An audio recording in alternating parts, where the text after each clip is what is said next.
Communication is fundamental in football, like in any other team sport. Without effective communication, teams can have a hard time coordinating their actions and consequently reduce their chances of performing at their best.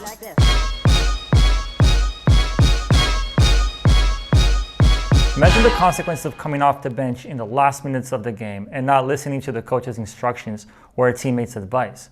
What could the consequences be?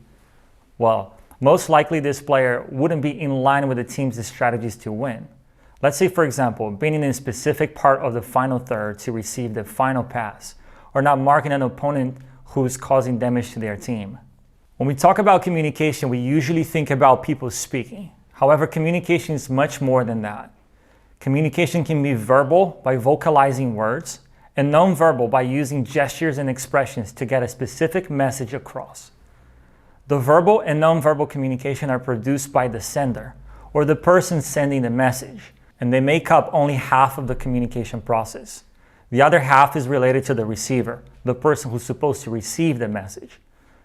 Verbal messages are received by the ears, whereas non-verbal messages are received by the eyes. So what should footballers communicate about? First, communication can be about your actions on the field. For example, telling a teammate that you will cover her or yelling "keeper" when trying to intercept a cross ball. Second, communication can be what you like your teammates to do. For example, asking a teammate to pressure the opponent in possession or reminding her to stay wide. Communication is complex because the same message can be received differently by different people and at different times. Like reminding a teammate to stay wide when in possession. This message can be received positively or interpreted as a negative criticism. With that in mind, here are 7 tips to improve your communication skills. Number 1, use empathy. Be aware of someone else's emotions and feelings. Number 2, place yourself in someone else's shoes. Number 3, use the communication strategy that is comfortable to you. Number 5, use a positive approach. Number 6, when possible, look at the person talking to you.